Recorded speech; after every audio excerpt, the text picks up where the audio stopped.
Ahoj. Vitaj na kanáli, kde vysvetľujeme ekonomiku v kocke, a to jednoducho a zrozumiteľne. Táto lekcia bude zahŕňať trhové subjekty a trhový mechanizmus. V minulej lekcii sme si povedali o trhu, jeho funkciách a základnom rozdelení. Rozlíšili sme si 4 typy ekonomík a ukázali si, ako sa základné ekonomické otázky riešia v zmiešanej ekonomike. Dnes sa budeme venovať trhovým subjektom a trhovému mechanizmu. Takže, na trhu pôsobia rôzne subjekty, teda účastníci trhu. Medzi základné trhové subjekty patria domácnosti, podniky a štát. Domácnosti vystupujú na trhu ako kupujúci tovarov a služieb. Zároveň poskytujú podnikateľom výrobný faktor prácu, za ktorú dostávajú mzdu. Ich cieľom je uspokojovať svoje potreby. Podniky sú výrobcovia statkov a služieb.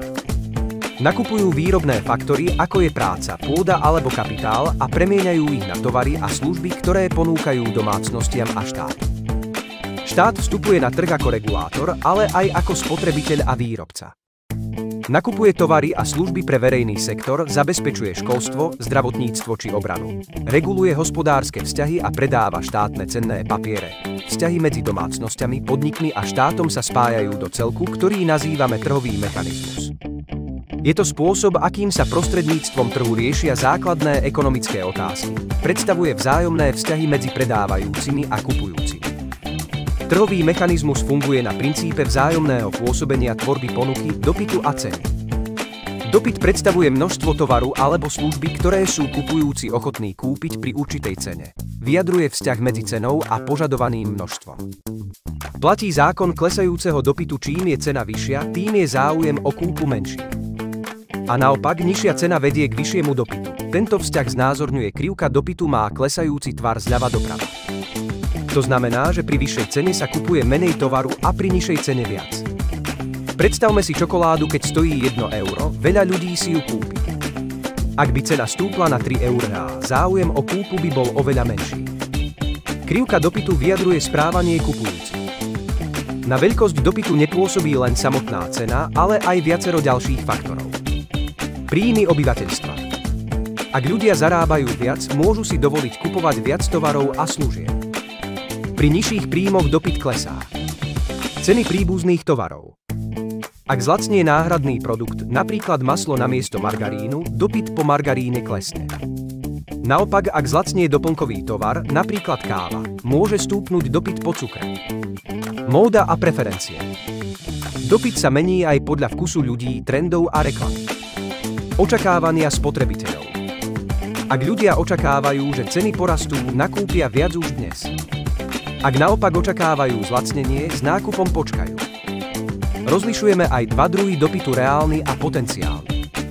Reálny dopyt je ten, ktorý sa skutočne prejavuje na trhu. Kupujúci majú záujem a zároveň aj dostatok peňazí, aby si tovar alebo službu kúpili. Potenciálny dopyt je dopyt, ktorý existuje len v prípade, že sa zmenia podmienky, napríklad ak by sa zvýšili príjmy obyvateľstva alebo znížili ceny. Ľudia by chceli nakupovať viac, ale zatiaľ si to nemôžu dovoliť. Popri dopyte zohráva na trhu dôležitú úlohu aj ponuka. Ponuka vyjadruje množstvo tovaru alebo služby, ktoré sú predávajúci ochotní vyrobiť a predať pri určitej cene. Vyjadruje vzťah medzi cenou a ponúkaným množstvom. Tu platí zákon rastúcej ponuky, čím je cena vyššia, tým sú výrobcovia ochotní ponúknuť na trh viac tovaru alebo služieb. A naopak, pri nízkych cenách majú menšiu motiváciu vyrábať a predávať. Napríklad, ak sa zvýši cena jahôd, farmári ich budú pestovať vo väčšom množstve, pretože sa im to viac oplatí. Tento vzťah znázorňuje krivka ponuky. Má stúpajúci tvar zľava doprava. To znamená, že pri vyššej cene rastie ponúkané množstvo. Krivka ponuky vyjadruje správanie predávajúcich. Množstvo tovaru a služieb, ktoré výrobcovia ponúkajú na trhu, nezávisí len od ceny, ale aj od viacerých ďalších faktorov. Výrobné náklady. Ak sa zvýšia ceny vstupov, napríklad energie alebo surovín, výroba sa predraží a podniky budú ochotné vyrábať menej. Technologický pokrok. Nové technológie umožňujú vyrábať efektívnejšie a lacnejšie, čo zvyšuje ponuku. Počet výrobcov na trhu. Čím viac firiem vstúpi do odvetvia, tým väčšia je celková ponuka. Prírodné podmienky. Napríklad v poľnohospodárstve majú veľký vplyv počasie či úroda. Očakávania výrobcov. Ak podnikatelia očakávajú, že ceny v budúcnosti stúpnu, môžu časť tovaru zadržať a ponúknuť ho až neskôr. Na trhu sa stretáva ponuka s dopytom a výsledkom tohto stretnutia je cena. Cena vyjadruje hodnotu tovaru alebo služby v peniazoch.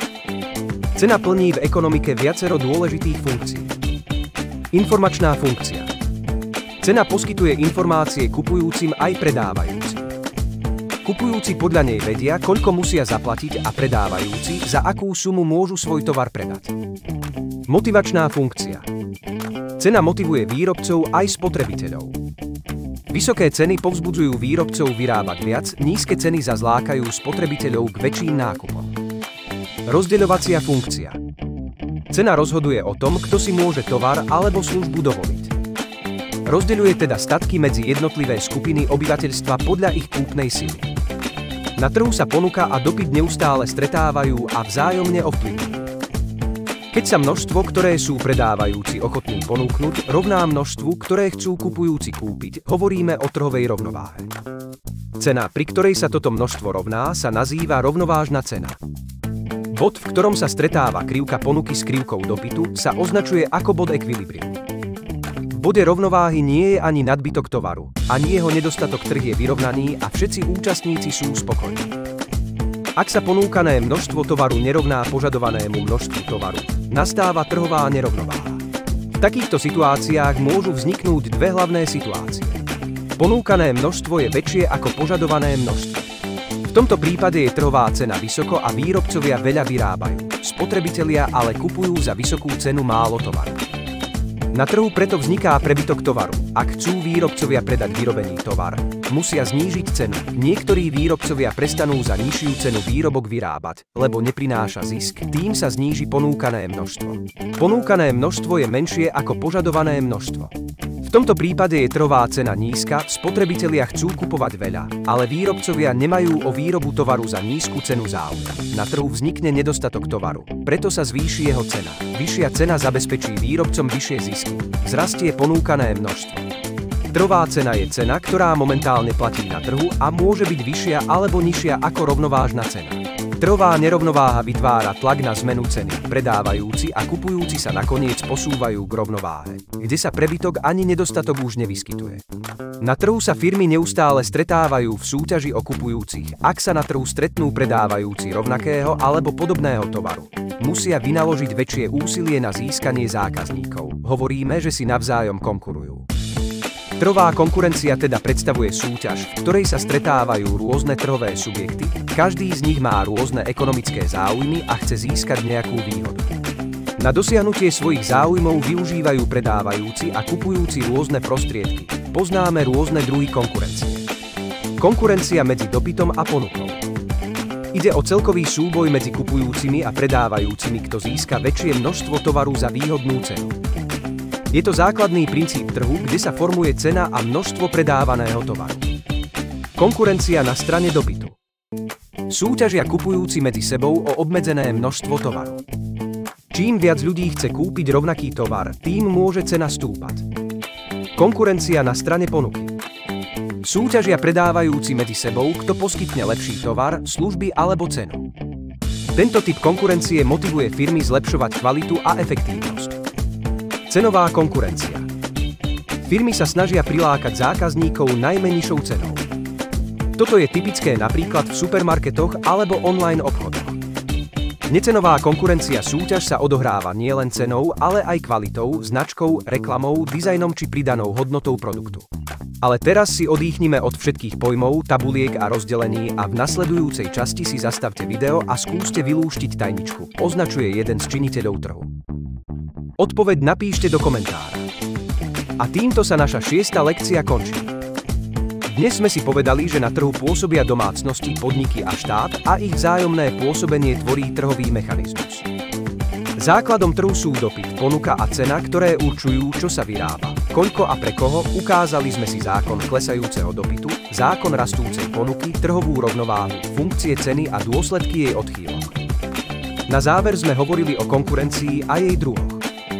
Ak sa ti video páčilo, môžeš dať like alebo komentár.